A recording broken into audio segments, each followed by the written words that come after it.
Bueno, primero que nada deseo agradecer a Luis por la invitación, a Yachay por organizar este magnífico evento, todos ustedes por estar escuchando la charla.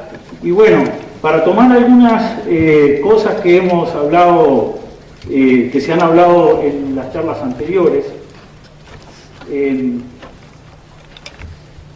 yo vengo de Uruguay, donde tenemos educación pública y privada, y básicamente vengo de una universidad pública, y la educación en todos los niveles es gratis, aún a nivel terciario, ¿sí? Simplemente comentando sobre algunas cosas que se tocaron hoy día al respecto. Bueno, eso es lo que les voy a comentar sobre todo. Y les quería comentar que en nuestra universidad tenemos el modelo justo de Córdoba que habló Roberto más temprano, donde hay autonomía universitaria y votan estudiantes, egresados y docentes por las autoridades respectivas. Entonces yo me voy a centrar primero lo que va a ser la charla.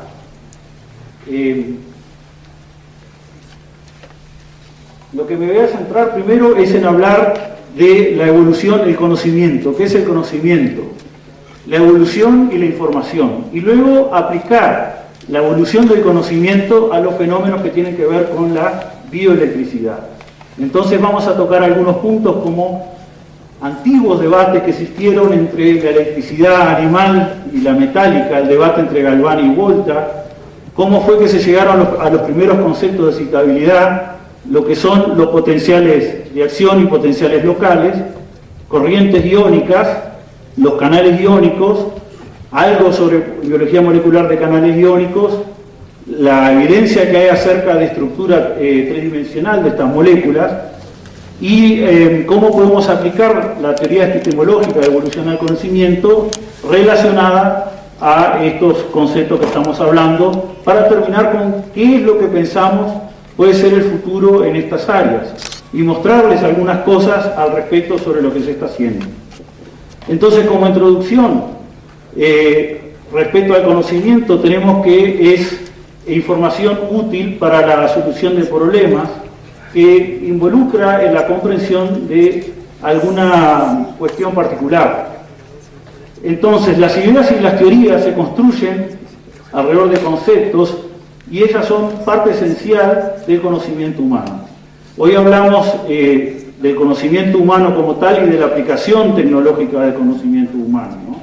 Entonces, debemos recordar nuestro carácter como especie humana esencial al respecto y nuestra curiosidad intrínseca por tratar de entender dónde estamos en el universo y comprender al respecto, más allá de que pueda haber una aplicación posterior o no de eso como una tecnología. Las ideas son representaciones mentales o imágenes de los conceptos abstractos que pueden ser usadas para construir conocimiento. Hoy día, con la biofísica, uno puede construir un concepto de idea como una red de pensamientos. Se puede construir modelos matemáticos de esos también.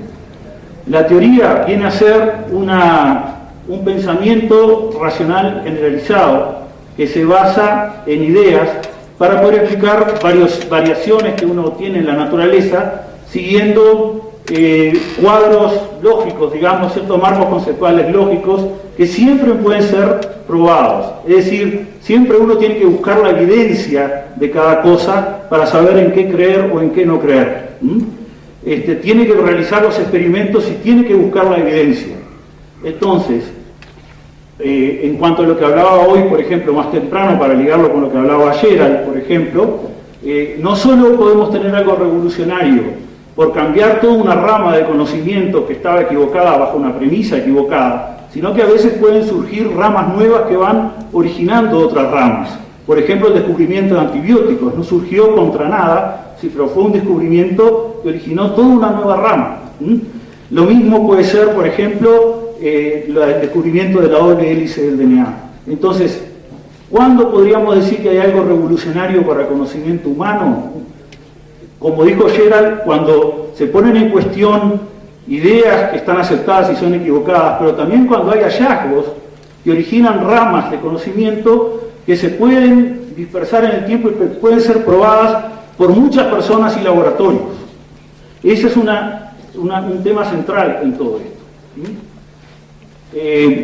La ciencia, entonces, sigue un marco teórico lógico de ideas y teorías que pueden ser probadas como evidencias. Y bueno, hoy se tocó el tema de la pasión como la angustia existencial del ser humano para el conocimiento, que lamentablemente está contrapuesta muchas veces al tema mercantil de la ciencia. Y respecto a la predicción de lo que puede resultar de ello, uno puede tener sistemas determinísticos y estocásticos.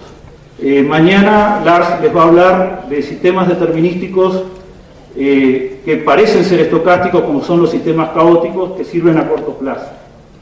Por último, hay que tener en cuenta el concepto evolutivo. Todo cambia en el tiempo, todo, ¿sí? En la medida que transcurre el tiempo, todo cambia. Entonces las ideas y teorías, tanto como los seres biológicos y como la teoría de evolución de Darwin, también van a cambiar en el tiempo. Entonces, eso toma tiempo para que se desarrolle. El desarrollo de una nueva teoría en ser aceptada lleva mucho tiempo. Entonces se discute bastante estos días, por ejemplo, cómo es que se va produciendo eso. Y muchas veces surge en charlas de cafés, a veces el contacto, la interactividad entre las distintas partes es esencial. Es lo que se llama el sistema de incubación. Pero eso puede llevar mucho tiempo. El clash entre distintas ideas como las que vamos a tener, por ejemplo, hoy, el encuentro, ¿no?, entre distintas ideas como las que vamos a tener hoy. Entonces tenemos básicamente ciencia, innovación y tecnología, y en la ciencia hay generalmente una incubación bastante más lenta en lo que tiene que ver con ramas revolucionarias del conocimiento. Pueden pasar años a siglos para eso. Y debe haber, para que todo esto pueda ocurrir, un ambiente adecuado para el desarrollo, tanto como tienen que existir ecosistemas adecuados para los desarrollos de especies específicas. Esto sobre algunas ideas generales sobre el conocimiento humano. Uno puede tener también que, siguiendo la segunda ley de la termodinámica, básicamente uno puede definir la entropía como el producto de la constante de Boltzmann por la sumatoria de las probabilidades de cada uno de los microestados microscópicos por el logaritmo neperiano de los mismos. Hacia fines de los años 40, Shannon, de Bell Laboratories, trató de encontrar un link entre lo que era el concepto termodinámico de entropía con lo que recién se comenzaba a formar, que era toda una teoría de la información. Hoy Roberto les comentó el tema de los telares. Eso fue el ancestro, es un ancestro artesanal, de donde viene toda la idea para la computación. Eran los telares de Jacquard. Jacquard fue el francés que desarrolló las tarjetas perforadas al respecto. Pero la básica matemática conceptual de diseñar una teoría matemática que pueda predecir, que pueda tener máquinas capaces de manejar un concepto nuevo que no se entendía en esa época, fue el de Alan Turing entre 1920 y 1930. O sea, esos papers diseñaron, básicamente, esquematizaron lo que sería luego el desarrollo de una computadora. Pero no fue sino hasta fines de los años 40 que se entendió la importancia de lo de Turing, cuando Shannon desarrolla el concepto entrópico de la información. Es decir, que la información tiene que ver también con la entropía. Entonces, cuando uno sigue básicamente eso, la segunda ley de la termodinámica nos dice que la entropía total de un sistema tiende a incrementarse hasta un valor máximo con el tiempo. Entonces, ¿cómo podemos entender esto respecto a la evolución del conocimiento humano desde el punto de vista termodinámico y qué es lo que está sucediendo?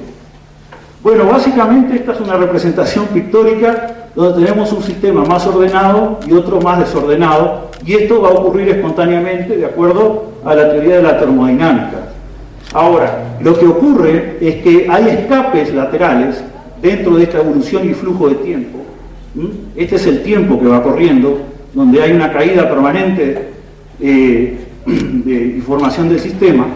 Entonces, esa información vienen a ser flujos laterales que pueden generar orden en el sentido reverso a partir del desorden, ¿ven? Una y otra vez, y van retardando la caída final hacia el desorden.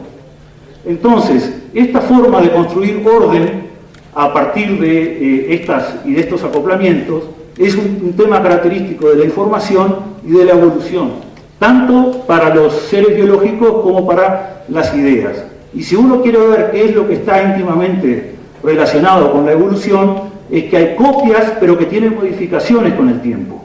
Es decir, no hay una copia idéntica del individuo, sino que tiene que haber algún cambio. Lo mismo ocurre con las ideas. Las ideas van a ser cambiadas, van a tener pequeños cambios en el tiempo. En base a eso, algunas van a ser seleccionadas y van a sufrir un proceso de adaptación. Entonces, es donde vamos a tratar de entender qué es lo que ocurre. Esto simplemente para comentarles de la evolución desde los conceptos de Darwin. Esto es una foto del libro original del mismo. Y acá están los árboles que hoy pintó, por ejemplo, Gerald más temprano, los árboles del conocimiento. Y en ese sentido vamos a tratar de entender los conceptos respecto a la electricidad, por ejemplo, y lo que ocurre con los fenómenos bioeléctricos. Eso es lo que vamos a tomar como ejemplo en el día de hoy. Entonces, en el 600 a.C., los etruscos fueron los primeros en darse cuenta de que había algo, una propiedad, relacionada a los rayos, y disparaban flechas. Se dice que parte de las ideas de Franklin pueden haber estado inspiradas en los etruscos. Sin embargo, los primeros reportes de los cuales hay algo al respecto documentado es de Tales de Mileto, que viene de la escuela socrática, y dijo que observó una cosa que estaba relacionada con la fricción en el ámbar. Aristóteles se da cuenta de que hay animales, en el 341 a.C., de que hay animales, como ser por ejemplo el pez torpedo, que son capaces de cazar a otros animales por choques eléctricos. Obviamente no se entendía nada del concepto físico de electricidad en este momento, era un misterio, era casi algo mágico. Fíjense los siglos que lleva para que pueda uno llegar a una comprensión de estos fenómenos.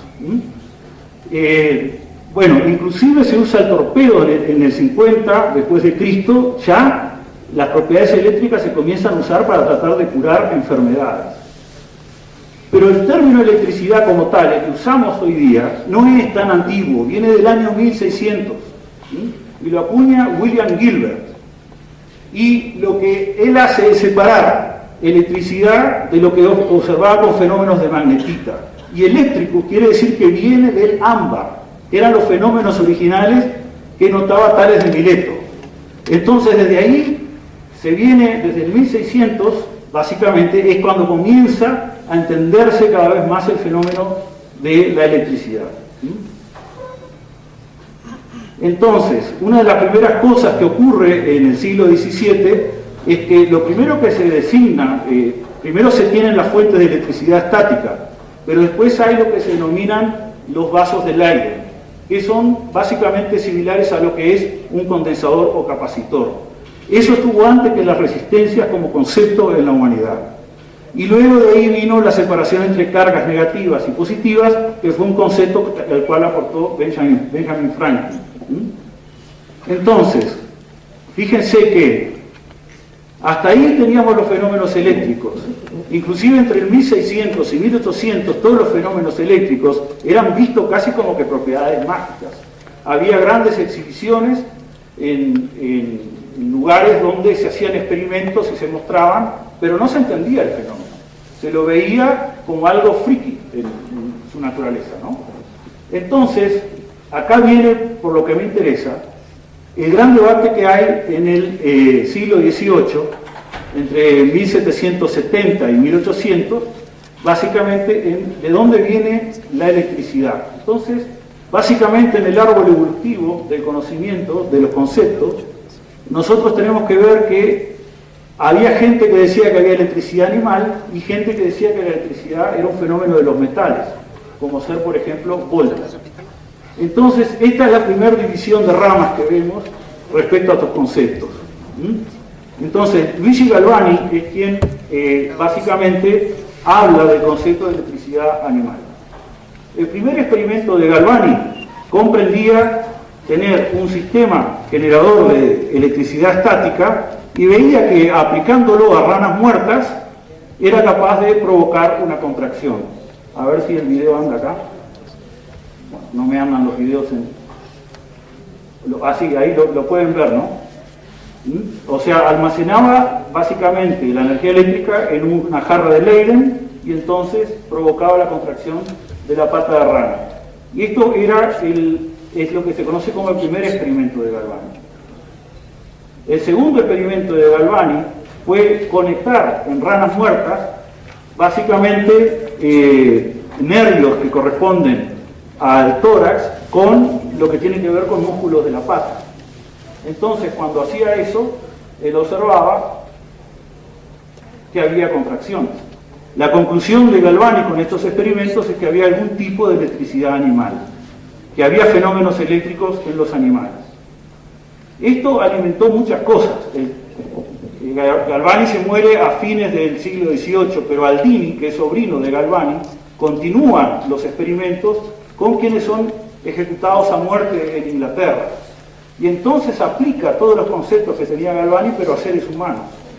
Y no les puedo decir, pero se dice que la incredibilidad de la gente fue brutal cuando a gente decapitada, haciendo los experimentos que hacía Galvani, veía que se les podía abrir los ojos. Obviamente, entre los asistentes del público estaba Mary Shelley, que luego escribe la famosa novela de Frankenstein basada en los experimentos de Aldini, el sobrino de Galvani, hechos a principios del siglo XIX en Londres. Simplemente para comentarles una cosa curiosa de cómo esta evolución de los conceptos a veces puede tener colaterales totalmente insospechadas desde el punto de vista literario, así como también puede ocurrir con elementos de ciencia ficción, ¿no?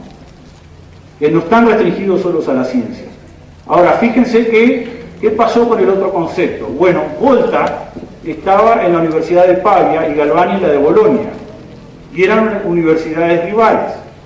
Entonces, lo que trata de hacer Volta es demostrar de que el tema por el cual se citaba la rana era simplemente la naturaleza metálica.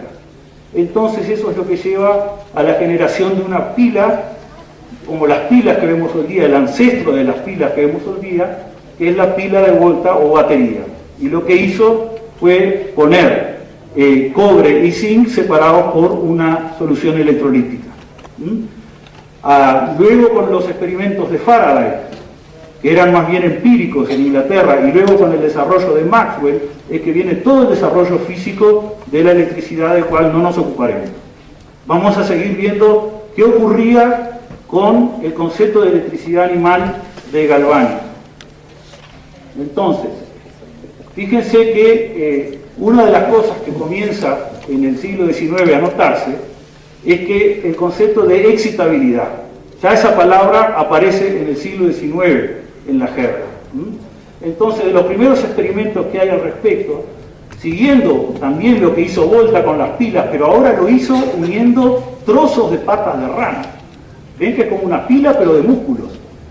Esos son los experimentos de Matteucci de 1844. Entonces se comenzó a ver que entre las células existía algo que era la diferencia de potencial. Los conceptos de potencial eléctrico, resistencia, etcétera, fueron todos formulados hacia el año 1825 por Ohm. O sea que había una permanente charla entre la física y la biología también. Entonces, ¿cuál es el siguiente gran paso, a mi entender? La escuela alemana de finales del siglo XIX fue brillante, aportando gran cantidad de datos al respecto. Y uno de los más destacados fue Jules Bernstein en Alemania. Entonces, lo que hizo Jules Bernstein para entender todos estos fenómenos, y la pregunta era, ¿hay electricidad animal o no? Fíjense que esto, en un contexto religioso como el que existía en esa época, era también, era estar cuestionando el vitalismo, de si había alma prácticamente, ¿no? Porque acá estaban aplicando mediciones físicas a cosas que se asumían que eran de entidades trascendentales. Y eso no es un tema menor. Entonces, Jules Bernstein diseña este aparato que se llama el reótomo diferencial, que lo que hace es estimular el nervio por un lado y luego samplea, o sea, toma muestras para un largo determinado a determinada distancia. Y haciendo eso en 1868, llega a ver que los nervios tienen lo que él llamó negative disturbances, disturbios negativos, y llega a comprobar lo que luego se conoce como ley de la conducción indiferente. Viene tan atrás como 1868, y es hecho con un reótomo diferencial de este tipo, donde él va cambiando la longitud y va viendo cuánto tiene de resistencia la membrana. Este aparato que está acá, por ejemplo, está en el laboratorio de Bernilius en Bélgica ahora. Y Bernstein luego, en 1902, origina lo que se llama la teoría de membranas, de acuerdo a la cual todas las células tienen una diferencia de potencial entre el interior y el exterior, o sea, estamos de acuerdo con el concepto de Galvani, pero que durante la excitabilidad lo que ocurre es que hay como un breakdown, como que se rompe la membrana y cambia la polaridad del interior respecto al exterior. En 1909 viene la prueba de Lucas y se traslada básicamente toda la escuela de entender los fenómenos eléctricos de Alemania hacia Inglaterra. Entonces, ¿qué es lo que descubre Lucas tan temprano como 1909? Esas respuestas excitables tenían una característica de ser todo o nada, es decir, una vez que uno supera cierto umbral de estimulación, son siempre iguales a sí mismas. No importa qué es lo que tenga uno al lado, si lo mantiene constante, digamos, ¿no? Entonces, esa es la característica del fenómeno de todo o nada, que es otra de las características que definen a un potencial de acción. Los primeros registros publicados que hay de la actividad de nervios se hacen con electrómetros capilares, y los hace Adrian, que luego fue premio Nobel, en 1926, y acá tienen un control básicamente para poder calibrar la señal. Acá tienen la calibración, digamos, con señales de 200 Hz que son fabricadas, un control donde no hay nada, y esto es cuando uno estimula el nervio sin que haya ningún tipo de interferencia, los tipos de señales que veía. Obviamente, estos son señales macroscópicas de conjuntos de nervios. Todavía no era posible saber qué ocurría en cada uno.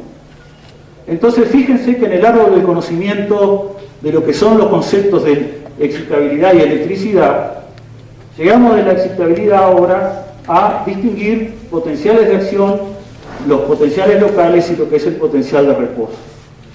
Un experimento central al respecto fue hecho por Harkin en 1937, donde bloqueó la conducción del potencial de acción y podía ver cómo se trasladaba desde la zona de bloqueo la respuesta, pudiendo ver la forma de potencial de acción. Sin embargo, eso se perdía poco después si la zona estaba dañada, porque se daba un fenómeno que se denominó electrótono.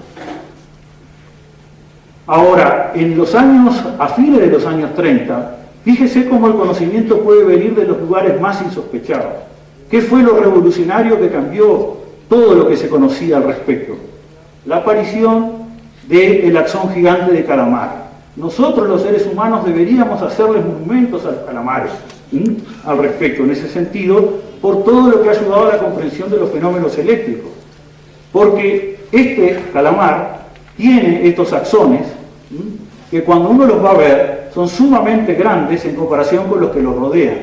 ¿Por qué importa que sean grandes? Porque la tecnología al momento no permitía hacer electrodos como para que se pudiesen introducir en pequeñas células. Uno podía tener solo pequeños alambres, y para probar todos estos fenómenos uno necesita estudiar los fenómenos eléctricos pudiendo introducir alambres dentro de las membranas. Entonces el axón gigante de calamar provocó una verdadera revolución en estos estudios. Y básicamente se comienzan a ver que para pulsos subumbrales, por debajo de cierto umbral de corriente o de estímulo, se producen lo que son respuestas electrotónicas o subumbrales. Luego podemos tener respuestas que se llaman locales, y luego el potencial de acción, que básicamente es siempre igual a sí mismo. Este registro que está acá es hecho en 1939 en la axón gigante de calamar por Hawking y Huxley, y fíjense que la polaridad cambia de menos 60 milivoltios en la excitación a más 40 milivoltios, es decir, hay una inversión de la polaridad. El término potencial de acción entonces comienza a acuñarse en la historia de la humanidad desde los años 20, se afianza con el axón gigante de calamar en los años 30. Antes no hay referencia, sino que se llamaban disturbios negativos, etcétera, como les comentaba recién.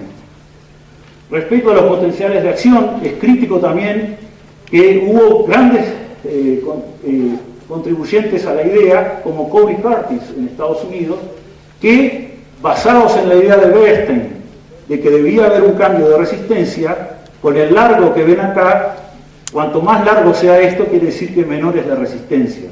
Entonces fíjense que durante un potencial de acción, lo que les está diciendo este experimento que mide la impedancia o resistencia, es que hay una disminución muy grande de la resistencia de la membrana. ¿Por qué? ¿Qué es lo que ocurre? ¿Qué es lo que está atrás de esos fenómenos tan importantes para poder transmitir información, sobre todo para organismos multicelulares como somos nosotros, que nos permiten coordinar rápidamente, en breve tiempo, la respuesta? Si me quemo, puedo sacar rápidamente la mano porque puedo tener una transmisión rápida de información por este sentido. Estos son los registros intracelulares que les mostré de Hawking y Hatcher. Segunda Guerra Mundial y paréntesis. Ninguno de ellos trabaja más en estos temas hasta que vuelven en 1945. Sin embargo, algunos experimentos hechos en los 30 por físicos van indicando que básicamente es como que hay un circuito equivalente constituido por una resistencia y una capacidad de membrana con un potencial de reposo. Todo ocurre como que hubiese físicamente esto en la membrana. Y básicamente esto les está hablando de que tiene que haber una gran composición de un aislante. Obviamente, un aislante por excelencia van a ser los lípidos, como se va a discutir en muchas de las charlas que vienen. Y los experimentos que se hacen son de pulsos de corrientes registrando las variaciones de potencial de este tipo de circuitos. ¿Por qué son importantes estas respuestas subumbrales que no lleguen a generar un potencial de acción? Porque la propiedad de la rapidez de respuesta del circuito depende del producto de la resistencia por la capacitancia, que es lo que se denomina constante de tiempo o tau. Cuanto menor es tau, más rápidas son las respuestas para depolarizarse y repolarizarse. Por lo tanto, potenciales de acción presinápticos que originan en las membranas postsinápticas estas respuestas no son capaces de originar sumaciones. Pero, si yo tengo una membrana con una tau que en lugar de 1 milisegundo es de 10 y es muy lento el decaimiento, cuando llegue se va a sumar al anterior y también, y en definitiva en la membrana postsináptica estos 4 ahora van a originar 1. Entonces esa es una forma de ir transmitiendo la información en el sistema nervioso. Entonces les comentaba que no fue sino hasta el año 45 donde se retoman parte de los experimentos de la excitabilidad. Y una de las cosas que hicieron Hawking y Huxley, acá tienen el axón gigante del calamar y acá tienen los circuitos con los electrodos, fue disminuir la cantidad de sodio extracelular. Cuando pasan a 33% del sodio extracelular, cambia el potencial de acción, cambia la amplitud y se vuelve también mucho más lento. Sin embargo, el axón no está muerto, porque cuando vuelven a las condiciones normales, que es la número 3, se restituye el potencial de acción. Cuando hacen esto con un 50% de la concentración de sodio extracelular, se ve de nuevo el fenómeno, pero se observa que no es tan evidente como con 33%. La contraprueba de que el sodio es importante para toda esta fase de polarización del potencial de acción vino en el año 62, cambiando ahora la concentración intracelular de sodio por experimentos de Baker. Entonces, uno puede predecir en base a ciertos argumentos que vamos a ver después, que lo que hace el sodio cuando se aumenta la permeabilidad de la membrana al mismo es tender hacia su potencial de equilibrio electroquímico. Bajando la concentración de sodio extracelular o aumentando la concentración de sodio intracelular, ¿qué es lo que hago? Cambio el potencial de equilibrio electroquímico del sodio. Por lo tanto, las formas de los potenciales de acción en su depolarización, que depende sobre todo del sodio, de acuerdo a lo que teníamos como hipótesis acá, se va a cumplir en reversa. O sea que, cambiando la concentración intracelular de sodio, también vemos que afectamos el potencial de acción. Entonces, hasta ahí solo se formula, digamos, la base del asunto, que en los años siguientes tratan de establecer si existe o no una entidad para explicar todo esto, que son los canales iónicos. Al principio fue solo una hipótesis, el tema es que comenzó a haber evidencia respecto a los mismos una y otra vez.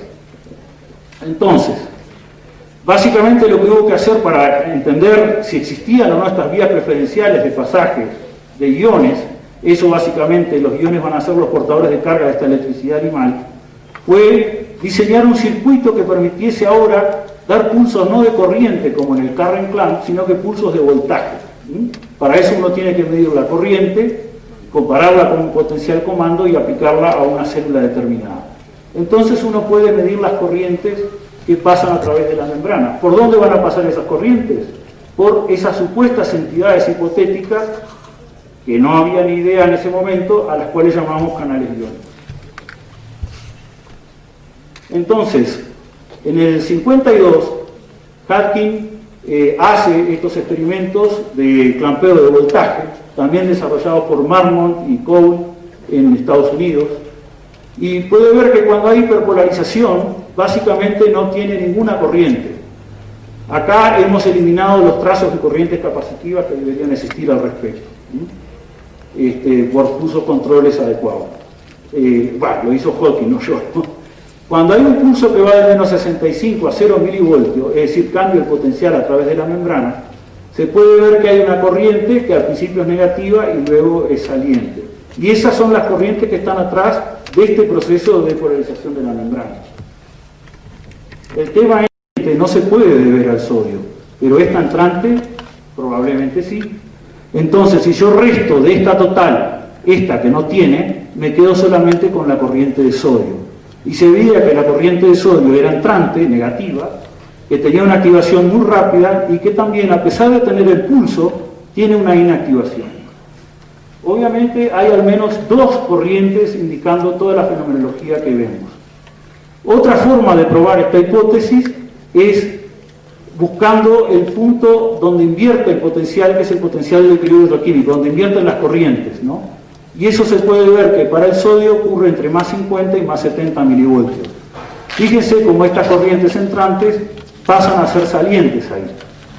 Y es justo lo que uno puede calcular como el potencial de equilibrio electroquímico del sodio de acuerdo a la ley de Nernst para las concentraciones que se pueden medir de sodio en el medio intra y extracelular. Bueno, esta es otra forma de separar. Y en los años 60 vinieron nuevas formas para separar estas corrientes, que fueron por medio de toxinas farmacológicas, que se hallan en toda la naturaleza. Parte de los venenos más terribles que hay en la naturaleza, justamente son contra canales iónicos, porque es la forma de romper la unidad de un organismo multicelular que necesita conectarse con información rápidamente. Entonces, entre estas toxinas, Narahashi, por ejemplo, en Japón, identifica a la tetrodotoxina o TTX y es la que se encuentra en el pez globo. Muchos japoneses mueren por año comiendo pez globo mal preparado, que es lo que se conoce como fugu. Y esto bloquea los canales de sodio, pero tiene también una prima hermana, que es la saxitoxina, que no bloquea en rango nanomolar como esta, sino que en el rango micromolar de concentraciones extracelulares, y esta se halla en los dinoflagelados cuando hay marea roja. Por eso cuando hay marea roja no podemos comer los moluscos porque se concentra la saxitoxina. Y luego se descubrió, esto bloquea canales de sodio, y luego se descubrió esta que bloquea canales de potasio. Es el tetraetilamonio, un amonio cuaternario. Fíjense que algunos anestésicos como la procaína, anestésicos locales, bloquean también los canales de sodio. Y por eso mismo que son anestésicos. Como no puede propagar el potencial de acción, no se siente nada. Entonces, uno puede tener toda una familia de corrientes y aplicando TTX se para y se queda con una corriente sola. ¿Por qué es importante quedarse con una corriente sola? Para poder separar cada una de las entidades hipotéticas de canales de sodio o de potasio. ¿Y para qué queremos separarlas? Porque queremos entender sus propiedades biofísicas.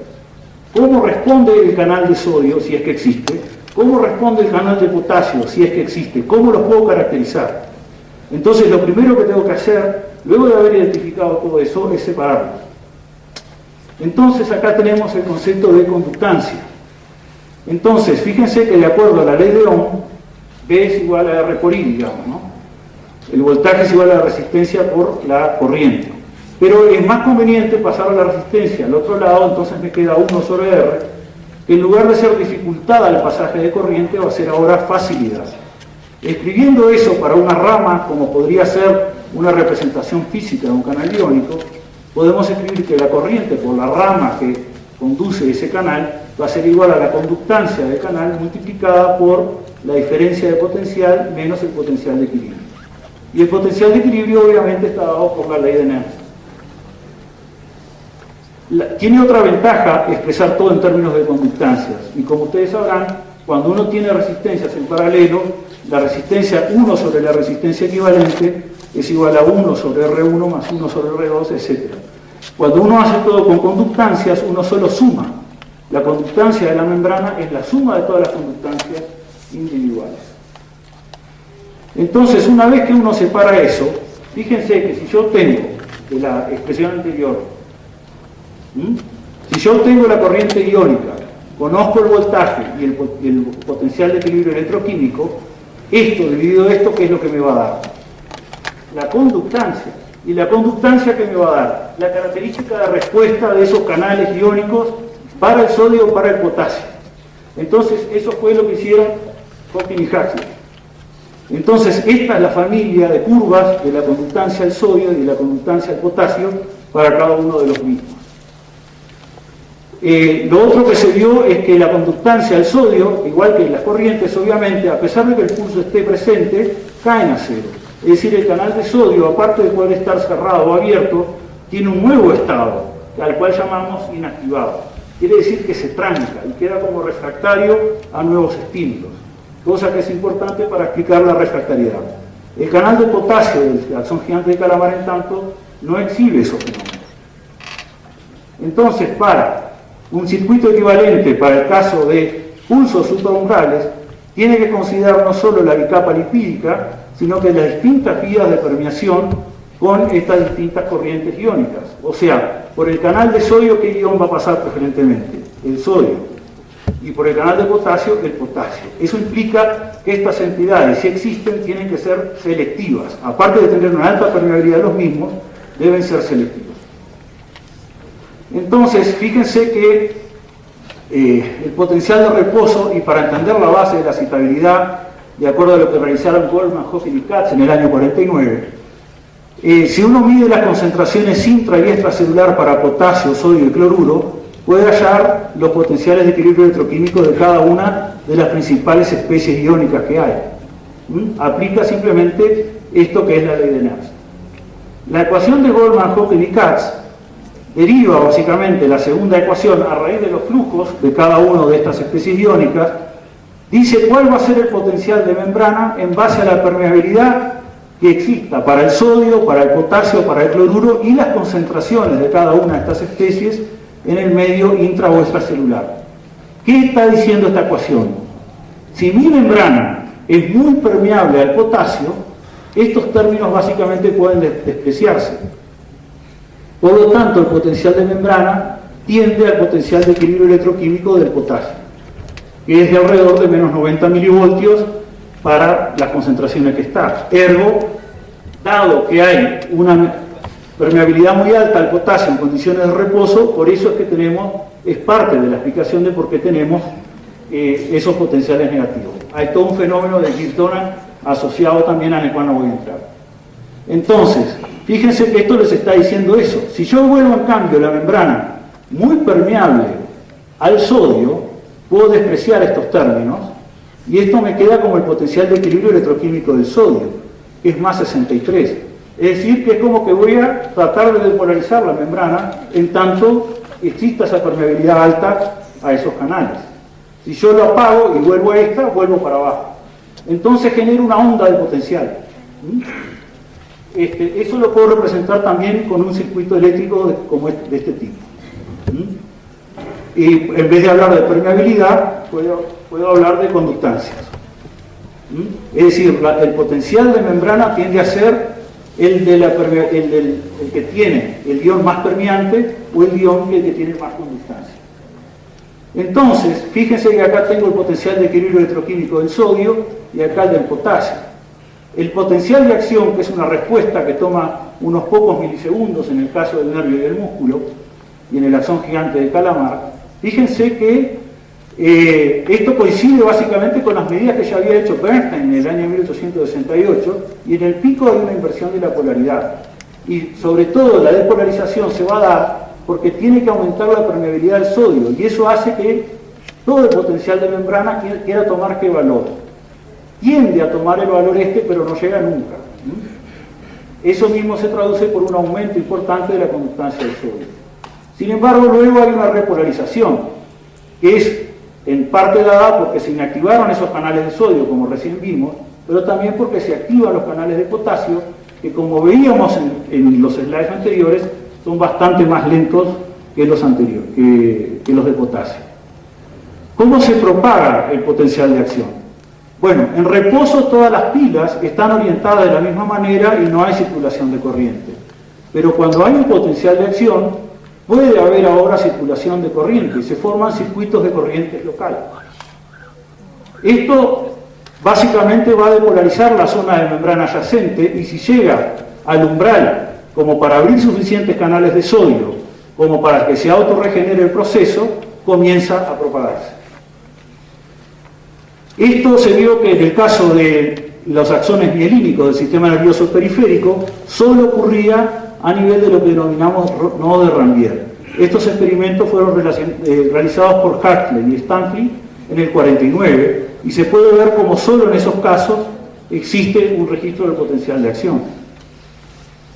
Hoy día sabemos que los nodos de Ranvier son estructuras bastante más complicadas, y básicamente se puede observar que en un nodo de Ranvier, que sería esto teñido con inmunohistoquímica, en verde están teñidos los canales de sodio, en rojo está teñida una proteína que se llama Castor, y los canales de potasio están teñidos en azul. O sea que hay una fuerte localización de los canales. El tema de tener la vaina de mielina es que hace que se pueda acelerar mucho la conducción del potencial de acción sin necesariamente recurrir al diámetro.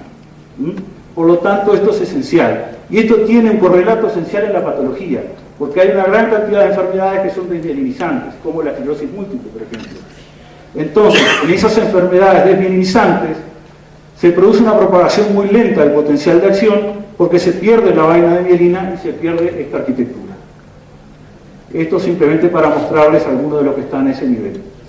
Ahora, este tema de la circulación de corriente local trajo como resultado, aún antes que se conociesen los fenómenos íntimos del potencial de acción, una gran cantidad de elementos tecnológicos usados hoy día en toda la medicina.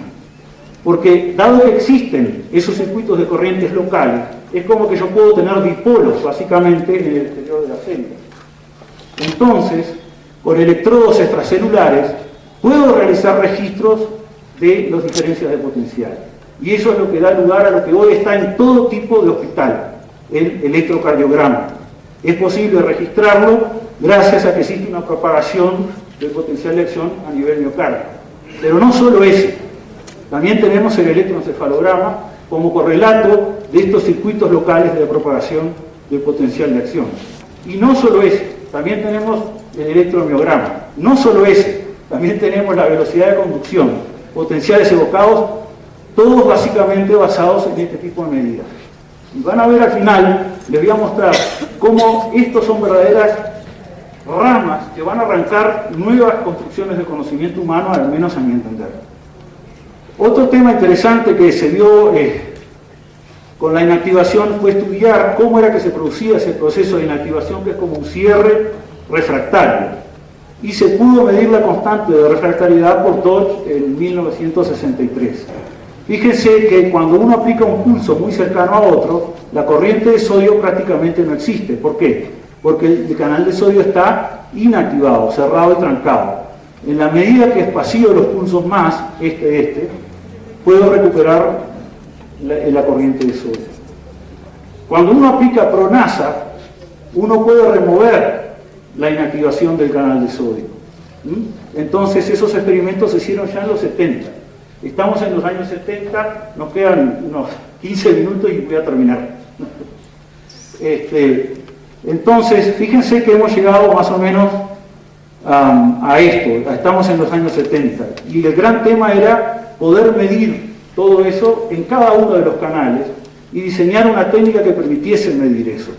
Las primeras aproximaciones comprendieron análisis de ruido, que lo hicieron Conti y otra serie, por ejemplo Luis Di Felice también, donde del ruido, digamos, de las señales eléctricas uno sacaba la información de un canal solo. Hubieron también intentos de usar bicapas y purificar los canales e incorporarlos, y eso realmente lo hizo. Alguien que iba a venir a este meeting pero que no pudo, que es Ramón Latorre, fue uno de los pioneros en realizar eso en los años 70. De hecho es un método muy usado. Pero el que realmente marcó un gran cambio fue el Patch Clamp, que fue realizado por Zachman y Neher en Alemania, con un grupo de otros colaboradores, por supuesto. Entonces eso es un poco lo que les voy a hablar ahora. Básicamente comenzaron a distinguirse que los canales iónicos no eran solo los voltajes dependientes clásicos, sino que hay unos canales que se abren pero controlados por ligando, como los receptores de acetilcolina, por ejemplo, nicotínicos. No se abren por voltaje, sino que solo al unirse un neurotransmisor. Y entonces se producen las corrientes.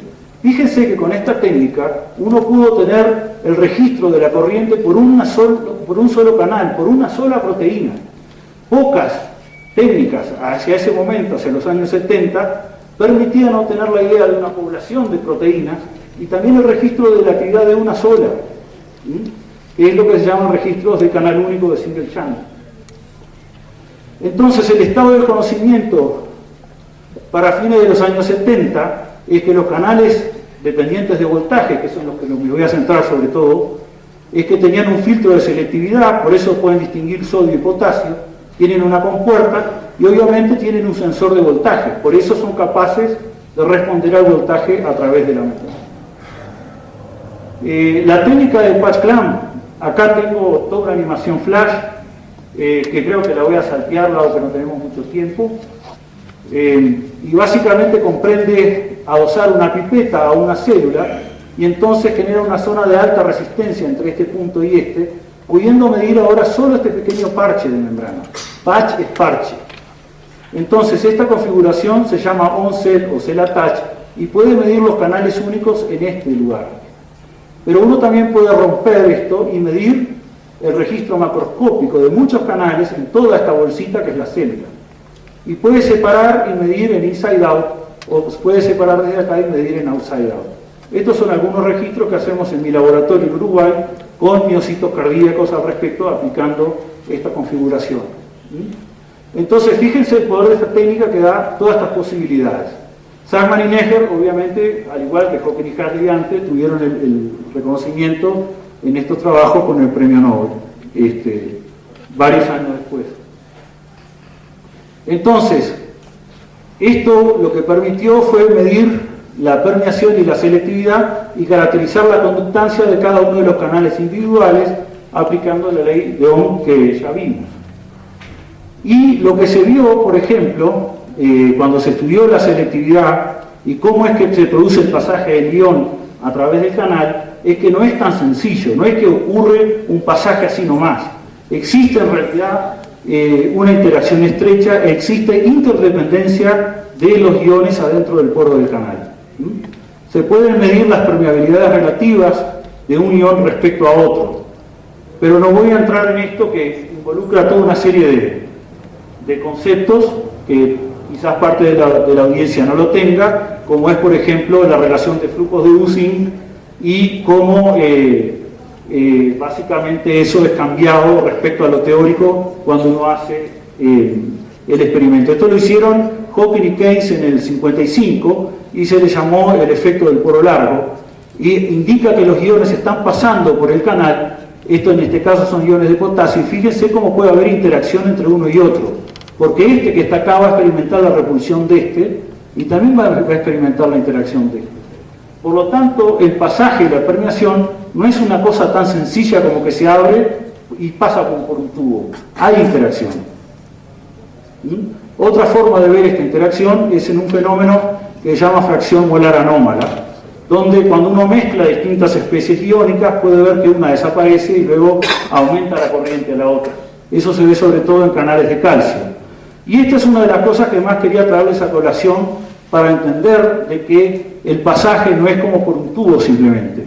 Fíjense que uno, cuando hace el estudio de las corrientes a través de un canal versus la concentración extracelular, ve una relación prácticamente hiperbólica, como siguiendo la ley de Michaelis y Menten, para reacciones enzimáticas con complejo enzima-sustrato.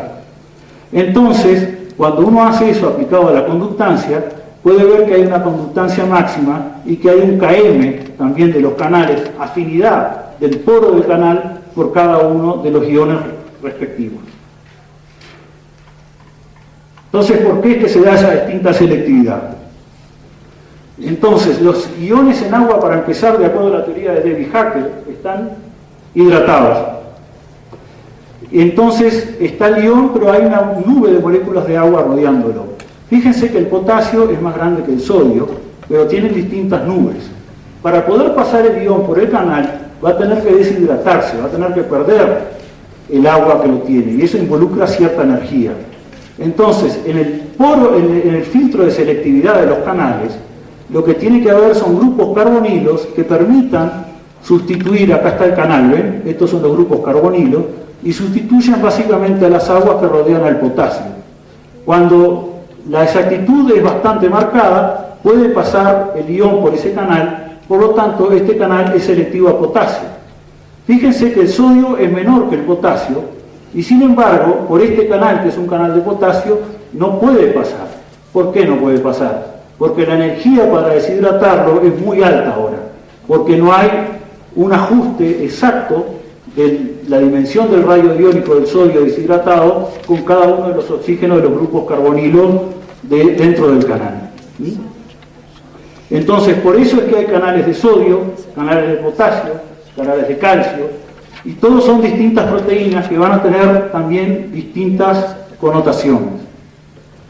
Bueno, se estudia también lo que es la activación de los canales, esto es el mecanismo de apertura, estos son algunos experimentos con canales expresados, moléculas que hacemos en el laboratorio. Esto es cómo los registros microscópicos pueden dar lugar a un registro macroscópico, y podemos reconstruir los trazos de las corrientes macro que veían Hawking y Haslett a partir de cada uno de los registros microscópicos. Estos son algunos experimentos que hice también en el laboratorio para tratar de entender las corrientes de compuerta del canal de calcio expresado. Voy a ir rápidamente porque no me queda mucho tiempo. Entonces, la otra gran realidad de los canales, aparte de la permeación, es ese mecanismo de apertura y cierre, o de inactivación, el cual llamamos gating, que es el que les mostré rápidamente en estas que están acá, ¿ven? Es decir, cuando uno aplica pulsos de voltaje cada vez más depolarizantes, hay más corrientes, y eso lo puedo ver también con las corrientes de compuerta y lo puedo ver también en el canal 1. Entonces, en este diagrama evolutivo, básicamente lo que viene luego es el otro gran salto que se produce, es el clonar los canales iónicos y expresarlos como proteínas en sistema de expresión. Obviamente acá va a haber exones e intrones, y viene todo el tema de expresarlos y de entender la estructura, función de los mismos, y también la relación con enfermedades. Varias técnicas de introducir el cDNA, por ejemplo, de estos canales, comprenden transfecciones en células. Estas son parte de las técnicas que hacemos en el laboratorio. Acá pueden ver con sistemas reporteros, cuando uno pachea esas células fluorescentes, expresan el canal y las corrientes que tenemos. Las que no tienen nada, no expresan nada, se ven líneas, no se ve nada si no hay un canal. Inclusive uno puede volver estas células excitables, expresando los canales adecuados. También se pueden expresar en ovocitos, que esto es otra cosa que estamos desarrollando en el laboratorio, y hacer técnicas fluorescentes relacionadas a proteínas de los canales expresados. Estos estudios de estructura-función fueron dramáticos en el caso del poro del canal de sodio, donde se convirtió un canal de sodio en un canal de calcio. Es decir, comenzó a tener ese fenómeno que denominamos fracción molar anómala, mutando los residuos putativos de selectividad del canal de sodio por los residuos putativos de selectividad para el calcio. Este canal de sodio se volvió selectivo al calcio, pero sus propiedades de gating eran las de un canal de sodio. Eso se hizo en el año 92 en Alemania también. Otros estudios de estructura-función comprenden la determinación del sensor de voltaje que hace que puedan responder, y al respecto se determinó que hay un segmento de estas proteínas que se llama S4 que permita que puedan sentir el voltaje. También se determinaron las compuertas de inactivación en varios de estos canales, tal cual les había comentado. Y cuando uno quiere ver la evolución de los canales, uno puede ver que lo primero que hubo eran dos segmentos transmembrana con un poro en el medio. Fíjense que todos estos, que son parte de la superfamilia del S4, son todos tetrámeros cuando uno los mira de arriba. Ahora, lo que ocurre a partir de estos es que luego se le agrega 4 segmentos en donde hay uno que es el S4 que tiene las propiedades de sentir el voltaje. Y entonces ahí es que nacen los canales controlados por voltaje. Y luego lo que hay es duplicación en tándem de esto, cambio de selectividad, y se generan canales enormes que son los más recientes evolutivamente, que son los canales de calcio, y por último el canal de sodio voltaje dependiente, que es el que habíamos visto en el axón gigante de Calamar. Eso en el año 94 se pudo ver con microscopía electrónica, los tetrámeros como tal. Bueno. Y luego entonces vino todo el tema de la genómica con los knockouts de los canales para ver qué es lo que ocurría en los organismos que lo tenían y quienes no lo tenían. Estos son algunos de los experimentos que hicimos en mi estancia postdoctoral en Washington University. En el genoma humano hay un 1,3% de canales iónicos y uno puede hacer el árbol evolutivo con un cladograma de todos ellos. Es lo que se llama el chanoma. Y por último tenemos las canalopatías también, que son mutaciones que ocurren en determinadas personas que por alteraciones de los canales dan enfermedades. Bueno, yo esta parte les voy a pasar muy rápido porque me quedan 3 minutos. Les iba a mostrar lo último que venía del año 90 al 2000, que tiene que ver básicamente con técnicas fluorescentes que reporten los movimientos de las proteínas por voltage clamp fluorometry. Esto es algo que estamos haciendo también, para saber qué partes se mueven con cada cambio de potencial. Esta es la cristalización de los canales hecha por McKinnon, donde se puede ver el potasio cristalizado en el poro del canal de potasio, y este es el canal de potasio como tal. La compuerta se identificó entre el segmento S5 y S6 y es básicamente como un diafragma visto desde abajo que se abre o se cierra, o sea, este es el canal cerrado y este es el canal abierto. Y quiero terminar con lo que puede ser el futuro de esto, y esto me lo voy a saltear. Era simplemente decirles cuánto se había avanzado también en la inactivación y caracterización molecular de la inactivación de todo, cuando aparece el fenómeno de distintos canales. Bueno, esto tiene que ver con lo siguiente: cuando uno aplica a todos estos conocimientos la ecuación de Price, que sirve para evolución de sistemas biológicos, uno llega a lo siguiente. Básicamente lo que es el ajuste por una propiedad determinada es igual a la covarianza de esas dos más la esperanza del producto del ajuste por cuánto cambia de una generación a otra algo. Uno puede aplicar este tipo de conceptos para ver qué tipo de trabajos significativos hay en el campo de canales iónicos. Entonces, por curiosidad hice esto. Y fíjense que para excitabilidad los primeros reportes andan por 1840 y todavía hoy siguen aumentando. Lo mismo para potencial de acción. Sin embargo, para canales es como que seguimos una ecuación de Loca-Volterra con algo de saturación hoy día. Podemos discutir después a qué se puede deber todo eso. Y el futuro, que con esto termino, me quedan 3 slides, tiene que ver con incluir los canales iónicos en Systems Biology o biología de sistemas y generar redes al respecto. Otra cosa para el futuro tiene que ver con la optogenética. Son canales iónicos a los cuales uno puede dar cierta estimulación fluorescente y puede estimular o puede inhibir la respuesta de membrana de acuerdo a la longitud de onda que emplee. La optogenética promete ser bastante revolucionaria.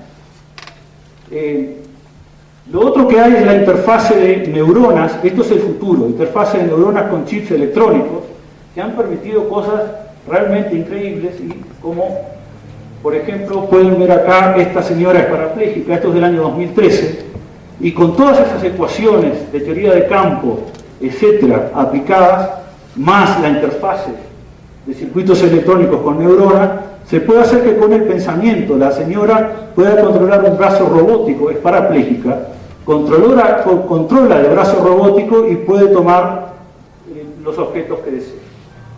Entonces, esto simplemente para mostrarles el futuro y las nuevas ramas del conocimiento que dan ellos. Bueno, no me queda más que agradecerles a todos por escuchar. Un poco de arte relacionado a biofísica también. Ahí hay varias ecuaciones de canales, son cosas que a veces me divierto haciendo. Y quisiera terminar desde el punto de vista de la ciencia pasional, al menos, de que las ciencias y las artes, que son profundas actividades humanas, en los cuales nos va la supervivencia como especie humana, no tienen fronteras. Y solamente deberían unirnos cada vez más y más por nuestra propia supervivencia. Nada más.